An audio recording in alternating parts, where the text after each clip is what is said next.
Good afternoon and welcome to this multi-location meeting of the Democratic Services Committee on Monday, 8th April 2024.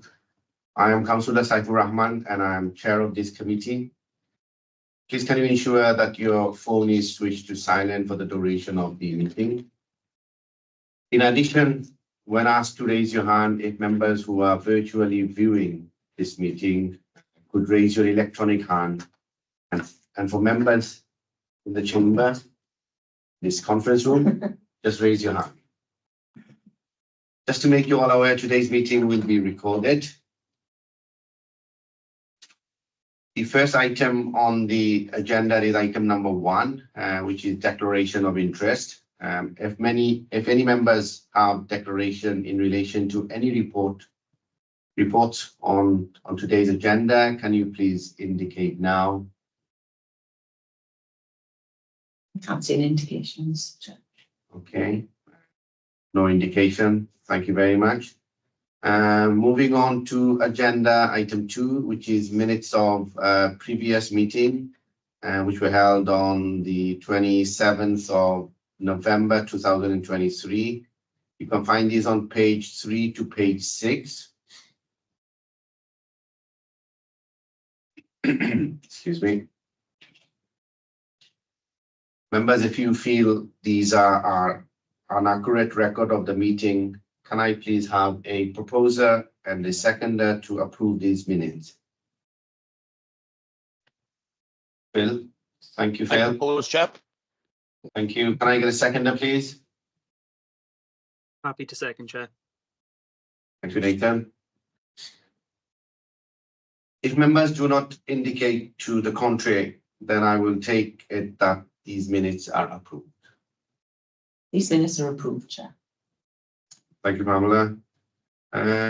Agenda item 3 then, forward work program. This item is for noting, unless members have any comment. Stacey, is there anything you want to add? Nothing really, Chair, and then obviously this is the last meeting of this committee of this cycle of meetings, so we'll start after May where the AGM will set your new dates and we have a new forward work programme then for the upcoming civic year. Thank you, Stacey. Okay, the next item is agenda item 4, independent remuneration panel Wales final report. These are on page 11 to page 18. This report is for information. Craig, Stacey, Pam, is there anything you want to add? So, Chair, if I just remind members that we received the draft IRPW report back in November, where members were asked to comment on the consultation questions that they gave. And I asked members if they would like to respond personally to question 4, because it was asking for a personal response from members. So this is the formal report now from the IRPW, which informs remuneration arrangements from the next civic year onwards. And details of salaries are found on page 12 of our report. More details obviously in the main report, where you can see the breakdown and proposed uplifts of salaries for all of the positions. The only other change in the IRPW report, which is the same as the draft report, is the change of arrangements for co-opted and lay members, where it introduces an hourly rate on top of a half and a full day rate. This was due to representation being made from heads of democratic services, where since COVID, there have been an increase in sort of short online briefings for lay members and chairs. And rather than paying a full half-day rate for a quick half-an-hour briefing, it was felt far more fair to introduce this hourly rate when the circumstances allowed. When a meeting is a full day or a half day, the standard rate of pay will resume, which you can see on page 13. But the IRPW have noted that they're introducing an hourly rate element for those circumstances where that will allow, and that will be down for local consideration and when that will apply. There are no changes to this from the draft, Chair, that you considered in November, and this is out of the Council's control. This is an IRPW decision, and it's just informing members of the remuneration elements for the upcoming civic year. Thanks. Okay, thank you, Stacey. This item is for information. However, I'm happy to take any questions if members have any questions on this report. Okay, none. Thank you. Moving on then to agenda item number 5, which is the Democratic Services Committee's annual report. This report is here for decision today and is on page 19 to page 32 of the agenda pack. Members, I hope that you've read the annual report. Do you have any, do officers have any questions or? No? No, Chair. Okay. Members, do you have any question on the report that's in front of you today?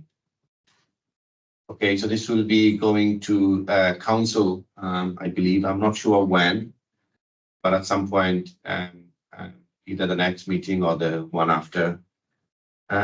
If you don't have any question, then can I take you to the recommendation, the additions which are listed on page 20 of the agenda pack? Can I have a proposer and a seconder, please? Happy to propose, Chair. I second, Chair. Okay. I go Wayne here in the conference room proposing, and I'm happy to take Mike, is it? Second? Yes, Chair. Yeah. Thank you.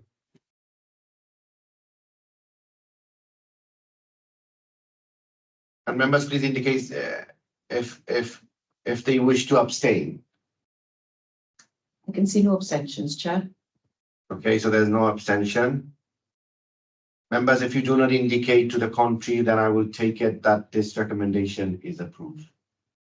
I can see no indication to the contrary, Chair, so this recommendation is approved.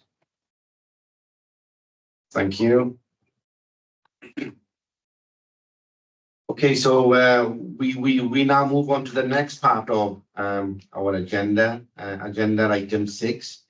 Members, if you recall, at the previous meeting of Democratic Services Committee, we agreed to establish a task and finish group looking at 2 particular important item. One was dealing with harassment and intimidation, and the other one was diversity in democracy. In front of us today, we have some scoping document regarding the 2 task and finish group, which we want to progress forward. So you can find them on page 33 to page 36. And what I'm going to do now is I'm going to hand you over to officers Craig and Stacey to explain how this 2 task and finish group will establish and how we're going to proceed further with them. Great, thank you, Chair. So I'll kick in. So it'll probably be easy if I take the one in respect of the harassment, abuse and intimidation element first. So as the Chair rightly said, we agreed at the last meeting that we would make this a bit of an action programme for Democratic Services Committee to look at over the course of the next year or so, to try and find ways in which we can improve elements for all members within the County Borough Council to help deal with these sort of certain issues. And we thought the best way ultimately for us to start that would be after agreeing a set of terms and conditions as a scoping document to the approach of the will, but a sort of a roundtable discussion by way of a task and finish group. So we can hear directly from members about some of the concerns which you receive, some of the issues that you've come across in your day-to-day work. So we can try and make the development of this protocol or procedures, whichever we're going to create, very personal to Neath Talbot Council and the work then and the issues that you yourselves as members have come across. So what we will be suggesting ultimately in this group is there are 3 fundamental questions which have led to us wanting to do this. What are members' concerns in relation to harassment, abuse and intimidation? What can we do to mitigate these risks and support you in the event of these issues ultimately arising? And perhaps trying to understand why there's been this change in culture and what are the underlying issues maybe that have created it, and what perhaps we can collectively do as a council to try and change some of those measures in certain ways. So it's not going to be an easy task ultimately. I don't think we can be able to solve every issue probably that's ultimately led to this. But the focus for me is just anyone who decides that they wish to stand as an elected member or is then elected as a councillor for Neath Talbot, knowing that there are protocols, practices, procedures ultimately in place to support you when you are in this particular environment and if you are faced with any of these issues. One would hope you never will be. However, we do recognise that by mere standing as a county borough councillor and putting your name above that parapet, it does open the door to potential issues being directed your way. So what can we do to support you as a council? What involvement do we need to bring in with other organisations as well? So the Welsh Local Government Association have been doing some work in that regard, so we'll be factoring that into these discussions. We're going to try and potentially see if we can get some representatives from South Wales Police ultimately to attend one of these task and finish groups to hopefully perhaps give some alternative views and what they do ultimately to support members in these circumstances as well. So the proposal is we've mentioned 1 or 2 meetings. That is flexible at this stage. We would very much like the first meeting to be this roundtable discussion where we just come collectively together and look at various different options and various different issues. One of the questions, though, is for this committee ultimately to determine is, do you wish to open the door to other members throughout the council ultimately attending? Is it something you wish to look at in the first instance to yourselves, or collectively do you wish to open the opportunity up to all members to decide if they wish to attend? We don't need them to attend all meetings, but there could be an interesting viewpoint out there where somebody could give a different view of what they've seen themselves over the last few years. So that is one question, Chair, we very much like to get a steer on from yourselves as members. But subject to your approval, we would look then to try and set this meeting at probably around middle to the end of May. We would look to start this work. We're conscious that it's still a busy time for members. We've got a police and crime commissioner election ultimately coming up as well, so there'll be officers ultimately involved with that. But we'll put 1 or 2 dates in the diary before the summer recess to enable these discussions ultimately to be taking place. And then that follows on then as well to the other task and finish group that we were suggesting, one in respect of diversity and democracy. So you'll be aware previously that we have a diversity and democracy action plan that we put in place in 2021 prior to the local government elections in 2022. A lot of those elements were ultimately complied with all the various different arrangements that we said we were going to undertake. So what we're proposing to do is refresh effectively and looking to see, is there anything collectively we can do as a council to promote this important aspect of diversity in democracy. Again, one of the fundamental questions is, do we wish to roll it out to all members of council, or are we happy to keep this within Democratic Service Committee? So hopefully the chair yourselves can facilitate a discussion in that regard. But again, to try and make this manageable on members, we're not proposing a number of meetings every week. The way we'd like to look at it is maybe a 1 session where the first half will be talking about harassment, intimidation and abuse, the next half looking at diversity and democracy. Otherwise, we could be asking you to give a lot of your time, which is a precious commodity these days, and you've got lots of things ultimately going on in different ways. So we'll try and make this as manageable and focused as possible for you. So happy to take any questions on that, Chair, and obviously any comments the members have, but very much be interested in hearing if you wish to open it out to all members as well. Okay, thank you, Craig. So can I open for question now then, please? And I think one thing that we need to resolve today is that whether we, as Craig said, whether we open this out to wider members or not, or do we want to keep it within the Democratic Services membership? So I can see Mike Harvey, please, first. Can I ask Craig first? Craig, the list of potential key officers, stakeholders, partners or agencies, the police are listed, so I don't know if I should declare an interest on this item. No, you're fine at the moment. It's only just establishing the task and finish group. No need at this stage. Councillor Harvey for any declarations of interest. That's fine. Yeah, I didn't think I'd have to. That's why I didn't at the start, or when I read this, it just came to my head. Perhaps I should check. So thanks for that. And I think it should perhaps be opened, and especially for partner agencies to be involved. Obviously, I work in designing out crime, and obviously if any members are afraid of their own safety, crime prevention officers or crime reduction tactical advisors that are there to advise members on the security of their homes or their personal safety if they wish. So I possibly look at work, opening it out. It is an important subject. Thank you. Yeah, thank you, Mike. That's good. Sonia, please. Thank you. I think both of them are timely meetings, and I think we've got 3 years into the next main election for our seats, and it would be good to get a bit more diversity in the candidates and be able to discuss how that might be helpful and use that information as we move forward. In terms of both of them, I think my learning from the ongoing social services task and finish group is that opening up to wider council actually, brings in the people who are interested and committed to doing some work. Those who aren't interested won't, and that will be useful. So I think that's something we should do.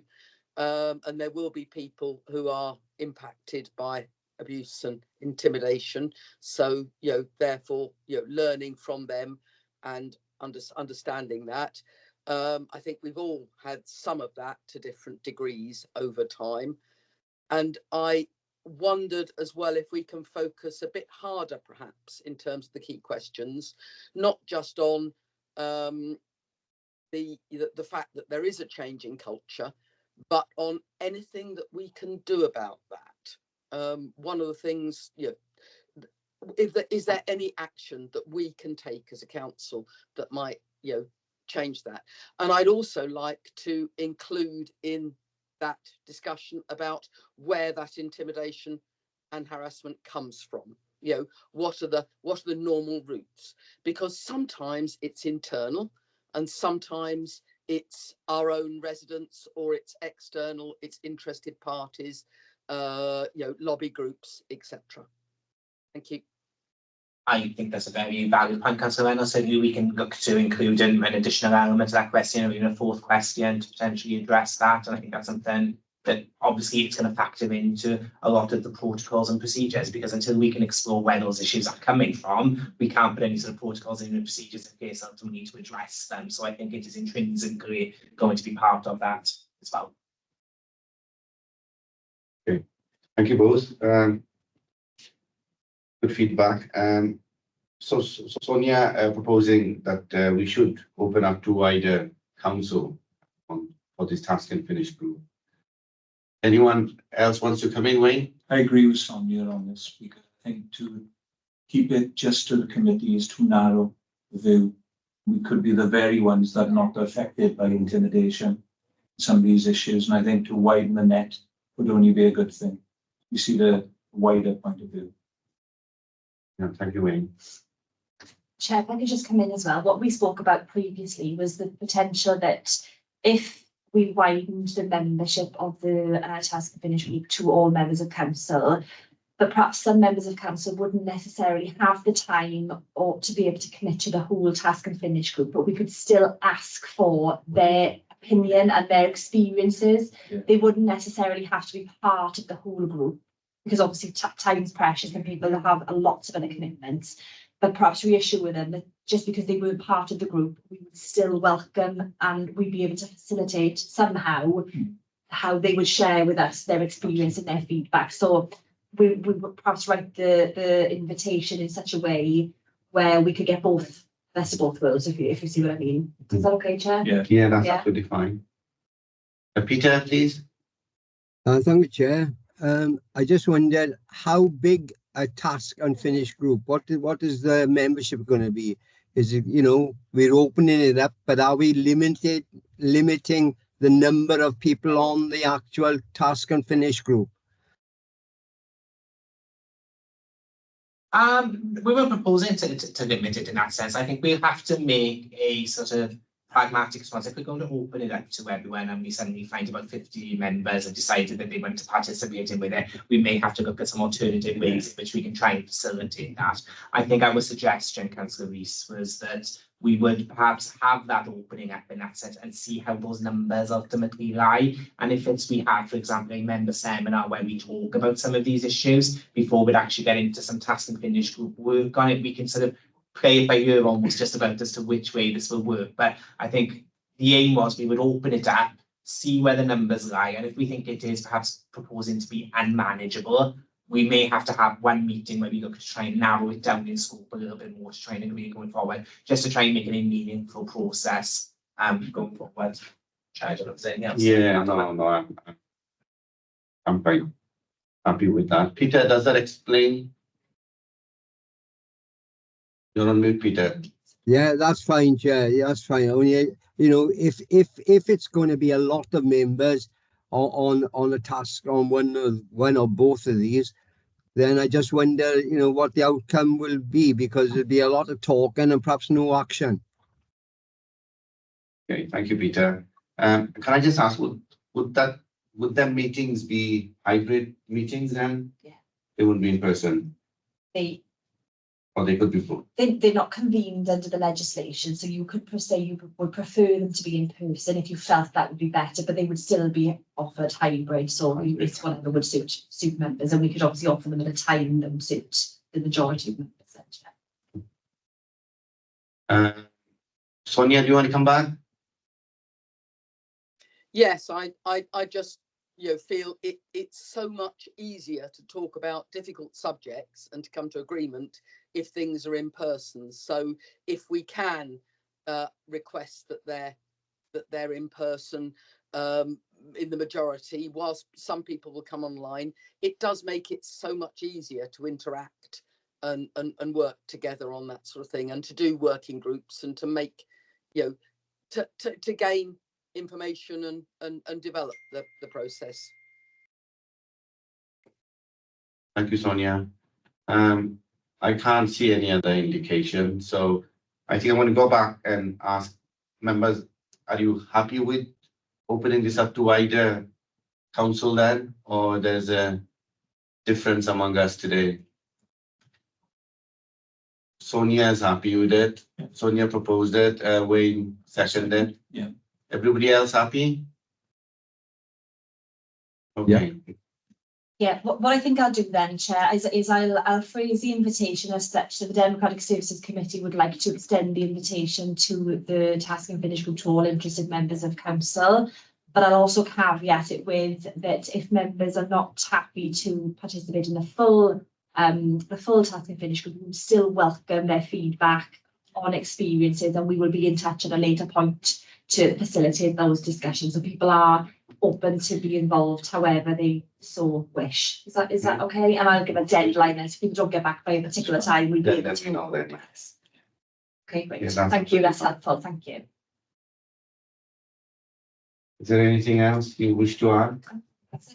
No, that's it on that, Chair. Well, that's it for today then, members. Next item, agenda item 7, urgent item. I have no urgent items today. So this concludes our meeting for today. Thank you very much for attending, and look out for that invitation. Thank you, Chair. Bye. Thanks, everyone. Bye. Thanks, everyone. Bye-bye. Thank you, Chair. Thanks, everyone.